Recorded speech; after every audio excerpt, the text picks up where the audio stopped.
So we did it. So him and I built this student housing complex. And as you're building real estate, you're always talking about cash flow.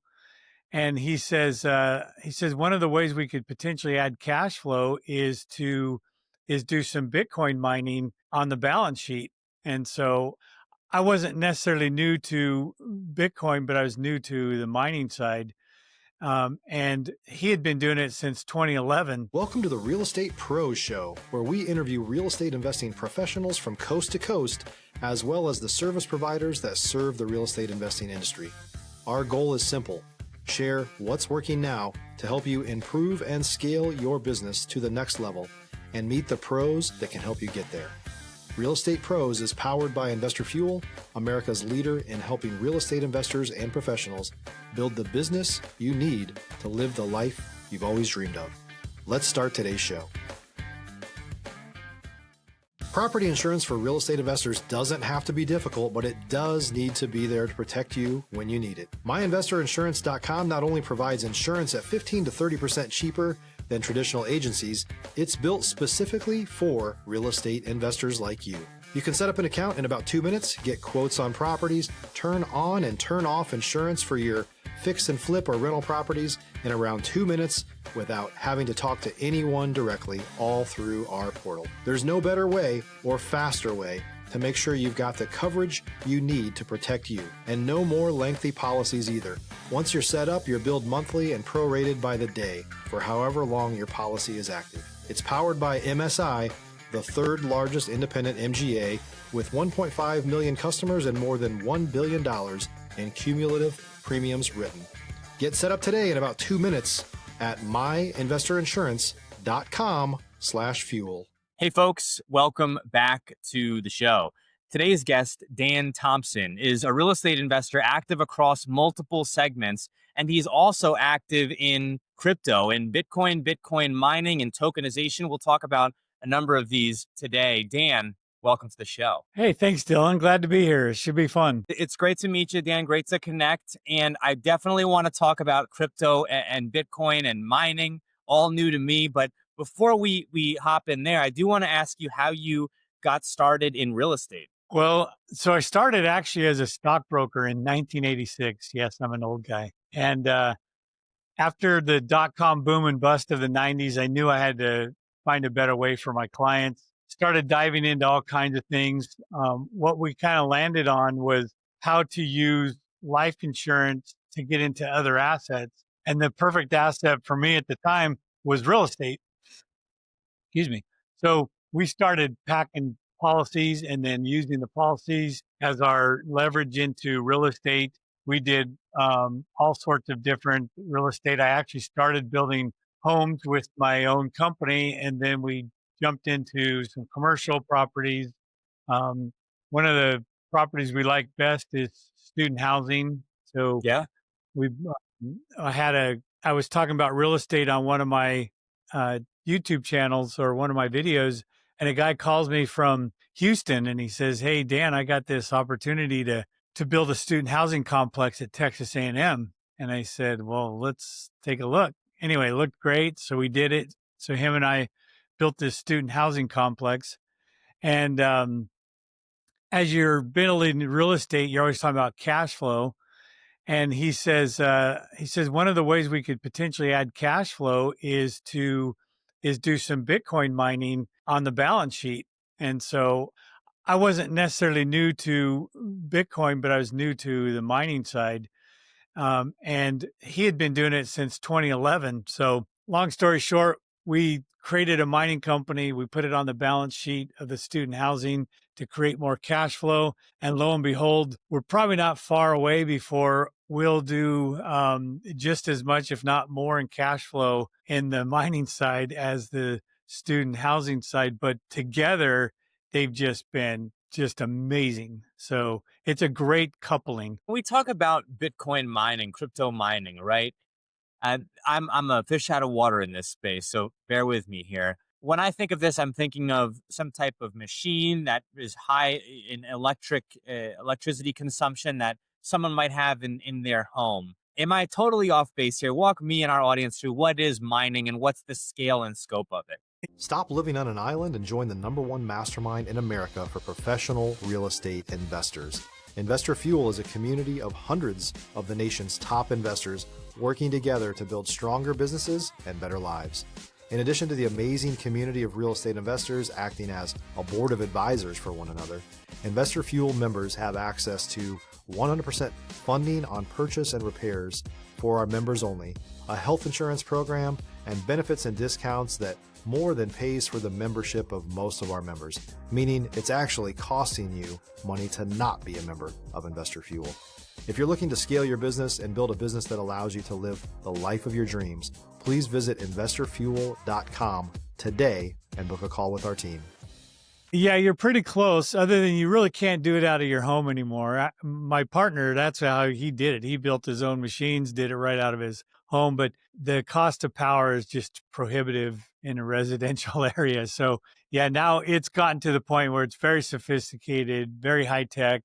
We use hydro-cooled containers, but yeah, it's just super computers keeping the network pure, unhackable, making sure transactions are done with thousands and thousands of computers backing up the transaction. So yeah, it's just, and mining is, I don't know where they came up with that word. I guess in the sense it's mining in that you're creating new Bitcoin when you're part of this whole network. So maybe, but really what it is to me, it's like being a huge Visa MasterCard, just making sure that all the transactions are verified and clean, and then for doing that, you get paid, if you will. It's called a reward. You get rewarded in Bitcoin, and that's how you amass Bitcoin. Now, what's the infrastructure like needed for this? You mentioned that it started out, maybe you could do it in someone's home, but now it's cost prohibitive. Are these like warehouses that, like industrial warehouses that people are doing them out of? What does it look like typically? You can, and a lot of people do. It's actually, they come in well, at least the way we do it in a container. So literally anywhere I can hook up to power, I can put this container. Each container holds, I don't know, 180 to 200 different computers, and so as long as you've got power and some maintenance people on hand, you can put them almost anywhere. Again, another question for you. What's the risk for someone who may be setting up a Bitcoin mining um, infrastructure? Is there risk to them? Could this go down? Could they lose their investment, or is it relatively low risk? Well, it's relatively low risk if you can keep up. So you got to imagine seems like every 6 to 8 months, a faster computer comes out, better technology on cooling and all those things. If you have a plan to keep up with new technology, I think it's one of the safest things you can do. If you're going to just plow a bunch of money in today with no plan of how to keep up, 4 or 5 years from now, you're probably going to be way behind, and you're going to end up just unplugging your computers because they're costing you more in power than they're delivering in rewards. This is a very interesting area of conversation. As I'm listening to you talk about this, I'm thinking about the ways where we experience inflation in our lives related to energy consumption. Something like solar panels and electric cars. Does this in some way ride parallel to that? Like if you have energy efficiency overall and you're mining Bitcoin, that you could potentially not just power your home, but also power your bank account to an extent. Yeah, well, that's a good way to put it. Yes. Look, it comes down to this. The cost of a Bitcoin is your cost of power. So if you're getting relatively inexpensive power, you're picking up Bitcoin sometimes at less than half its trading price. So, and oftentimes we can even do better than that. But the idea is if you can get to whether it's solar, natural gas write-off or burn off, now we're getting back into nuclear, it looks like. So between AI and all the data centers, power consumption is going up multiples. And so they are coming up with better and more efficient ways to generate that power. And if you can tie into that, which we've been very fortunate to be able to do that, then it's a very, very profitable venture. Now, when people are running large scale Bitcoin mining operations, are they relying on clean energy for this to reduce their costs? Is that in some ways maybe cost prohibitive because they have to put the money up front to put, get the clean energy out there, and then it also doesn't maybe power it 100%, so they're also relying on the grid as well?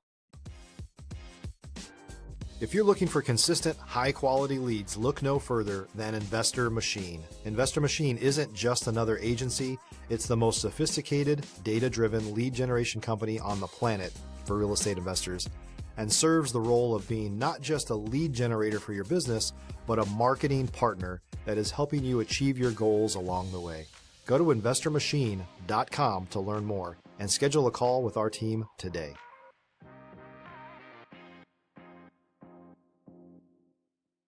Yeah, that's definitely true. It doesn't necessarily need to be clean energy. You get some nice tax benefits using clean energy, so it's not a bad idea to go down that path.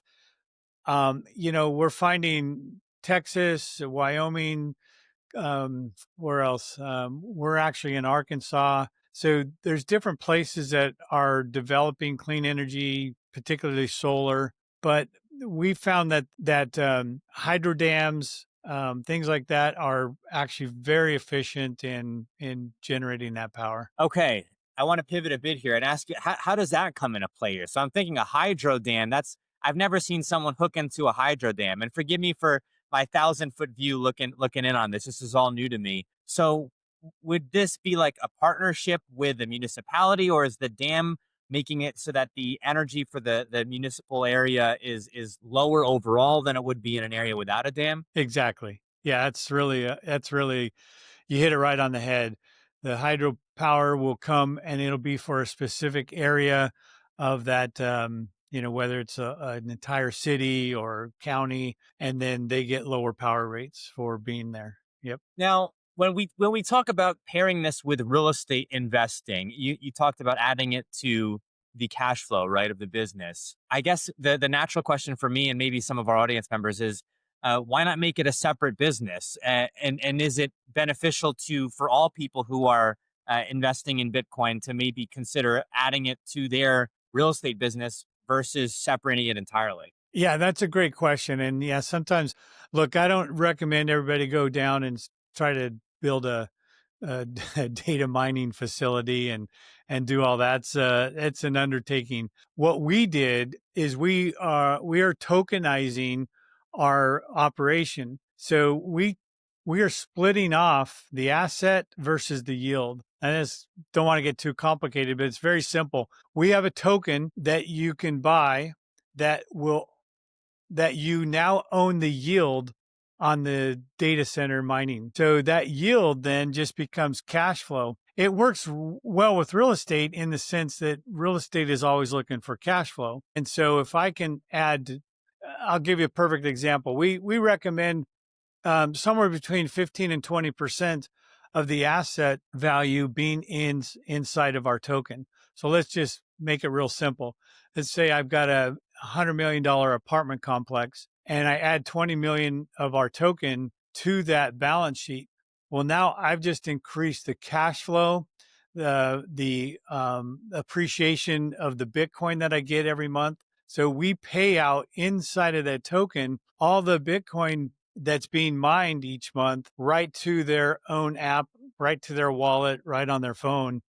And that ultimately adds to the balance sheet of the real estate. And we use real estate just because we're familiar with it, but this could be your business. This could be on its own. It doesn't necessarily need to be with real estate, but it works very well with real estate. Now, Did that sound about clear as mud? well, I want to dive into the tokenization aspect of it, because you're talking about tokenization for the Bitcoin mining locations themselves, right? But this could also be applied to apartment complex if someone wanted to tokenize an apartment complex, right? If you're a new or newer real estate investor looking to launch or grow your real estate investing business, please check out Investor Fuel Club. It's a coaching community, but unlike anything you've ever seen before. And you can actually partner with members of our mastermind from coast to coast on deals right in your market. There's no better opportunity to build a consistent business than to literally partner with pros to help you avoid costly mistakes, avoid the need for capital to do deals, and help you eliminate your fears as you're starting your business. Learn more about Investor Fuel Club at investorfuel.com/club. Yeah, for instance, we have that student housing complex at Texas A&M, and we're tokenizing each apartment. And so a family could come in and say, hey, my kids are going to be going here for the next 8-10 years. So they literally could buy the token and own that specific unit for their kids to live in for the next 8-10 years. That's just one small example, but the tokenization gives liquidity to the owners. It's the easiest way to raise capital. A lot of big real estate firms talk about going IPO someday and the hassle and headache. Well, a good example, Grant Cardone is one of the biggest, apartment investors out there. He wants to go IPO someday, but it's getting very complicated for him. What he started doing is on his new projects, he's putting like 15% just directly into Bitcoin, which is great, but Bitcoin itself doesn't produce yield, and real estate investors love yield. So the way we're doing it by tokenizing the mining, you get the yield off of the Bitcoin every single month. And you can do anything you want with that yield. If you want to reinvest it back into the real estate, keep it as Bitcoin. Some people are selling the Bitcoin and buying more of the tokens so that their yield continually goes up. But really, the whole point is that if you can add this asset to your real estate holdings, more appreciation, more cash flow, a little bit added safety net, in our opinion, because the way the world's going and the way we're seeing institutions and banks, the demand for Bitcoin is just going up dramatically. When we talk about tokenizing real estate as a whole, I'm imagining that it's somewhat tricky in the sense of the traditional bodies and governing authorities in the state may look at this and say, okay, well, you're effectively creating a security, right? And so then it becomes highly legal. Is there a general? I suppose it's probably complex, but is there a consensus on how people are gonna and individual states are gonna proceed with tokenizing real estate and making this an option for more investors? Oh, we made it really easy. Actually, we actually do these as a security. So they're you might be familiar with the term a Reg D. So it's just it's a Reg D offering that's tokenized. SEC's comfortable with it. The only thing you have to be cognizant of is that when you do a Reg D, you're looking at accredited investors, and they need to hold it for 12 months. After that, it becomes wide open. That token can be traded throughout the whole world to anybody after those 12 months. Very interesting. So it's a way for folks who are even non-accredited investors to get access to like institutional grade investing opportunities. Yeah, the SEC for some reason wants accredited investors in these things for at least 12 months. And then after that, I guess it's been vetted and now they can finally let the guy who really needs it get it. Accredited investors, I mean, I have a little bit of a issue there because I think, well, and I get it, but mom and pa, regular people need this stuff. And unfortunately it gets taken up by just accredited investors, and it's kind of frustrating. I'd like to make everybody rich.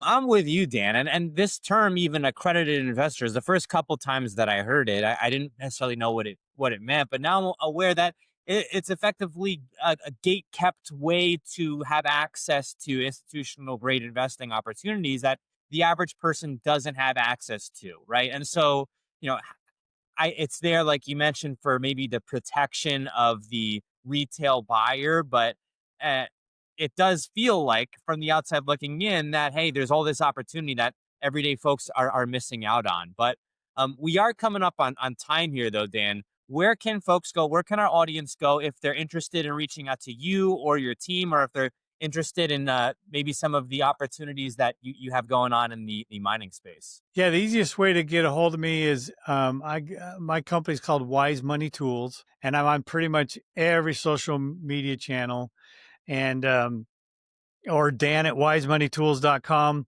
But we can talk about tokenization. We can talk about how to add cash flow to your real estate. We can talk about the reasoning for adding Bitcoin to your balance sheet. We can even show you how to leverage all this through life insurance. I mean, we've got so many strategies that are, I mean, I just got to tell you, they're just crushing it. We're loving it. People and investors are really appreciating what we brought to the table. Dan, thank you so much for coming on the show today. Absolutely. Good to be here. Thanks for joining us for today's show. You can learn more about the amazing benefits of the Investor Fuel Mastermind community, including surrounding yourself with hundreds of other rock stars, 100% financing on your deals, and members-only discounts from vendors you're likely already using that, as a member of Investor Fuel, will save you more than the cost of your membership. Visit investorfuel.com to learn more. You can also check out the show's notes for access to free resources, how to get access to world-class lead generation, and even how to work with me directly one-on-one. Don't forget to subscribe so you never miss another episode. See you on the next show.